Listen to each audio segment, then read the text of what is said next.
isuduwaha wasaaradda caafimaadka ee gobolka Togdheer iyo sidoo kale mas'uuliyiinta isbitaalka guud ee magaalada Burco ayaa kala wareegay deeq daawooyin ah oo ay soo gaarsiisay hay'adda Care International isbitaalka guud ee magaalada Burco. Kulankani oo goobjoog ka ahaayeen isuduwaha wasaaradda caafimaadka ee gobolka Togdheer Aadan Cilmi Diiriye Aadan Malay iyo sidoo kale agaasimaha guud ee isbitaalka Burco Dr. Cabdi Suudi Ibrahim ayaa ugu horeyn waxa ka hadashay halkaasi mas'uul ka socotay hay'adda Care International oo soo gaarsiisay deeqdani isbitaalka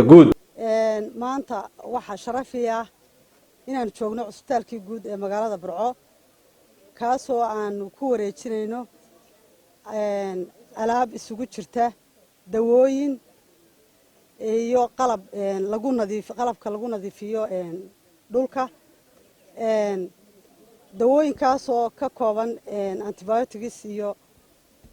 fuuqcelin wixii dehydrationska lagu sameyn jiray waxaan rabaa inaan ku wareejiyo insha Allah isuduwi oo dhinacayga taagan gobolka Togdheer Master Aadan Cilmi Diiriye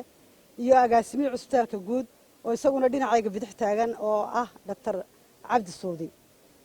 marka insha Allah waxaan rajaynayaa inaad igala wareegtaan sidoo kale waxa ka gudoomay deeqdani daawooyinka ah ugana mahadnaqay hay'adda Care isuduwaha wasaaradda caafimaadka gobolka Togdheer iyo sidoo kale agaasimaha guud ee isbitaalka Burco waxaan halkan uga mahadnaqaynaa hay'adda Care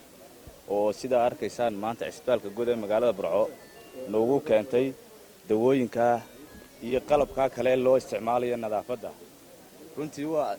qalab iyo dawaan u baahneen haddaan nahay isbitaalka magaalada Burco marka aad baan uga mahadnaqaynaa hay'adda Care waliba waa hay'adii koobaad ee noo keenta agab inta leeg inta nimanka xanuunkan shubanka magaalada ka jiray runtii shubankan magaalada ka jira maaha shuban biyood dadku waxay isku khaldayaan waxaad moodaa in reer Burco uu ku sii jiro maskaxdooda shuban biyoodkii ka dilaacay magaaladan 2 sano ka hor maaha shuban biyood xanuunkan waxa weeye awal markuu roobku da'o ee duqsigu dilaaco shuban baa la arki jiray waa kiyuun wali wax dhimasho ma hayno muddada imka 2 wiig aanu arkaynay dadka xanuunkan uu soo ridayo runtii xanuunkan magaalada Burco gudaheedu buu ka jiraa dadku soo ridayaan way sii yaraanayaan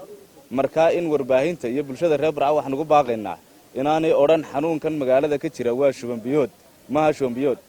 xanuunkaas shuban biyoodkuna waa xanuun khatar ah sanadkii hore dad badan buu laayay maanta wax inaga dhintayna ma jirto qofkana marka dawada yar ee ugu horeysa la siiyay wuu bogsanayaa saacada gudahood buu isbitaalka ka baxaya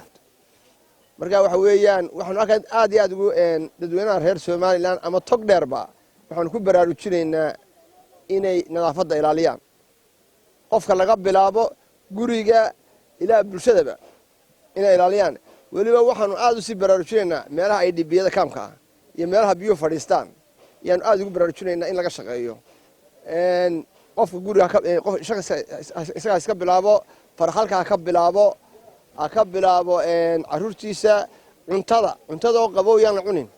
cuntada intay diiranta la cuno waliba jeelasha iyo meelaha boodhanada ah waxaan aad ugu baraarujinaynaa iskuulada boodhanada ah iyo jeelka oo kale iyo custaan oo kale cunta qabaha cunina qudaarta la iska maydho waa fahmi kaysa xirsi bulsha TV Burco.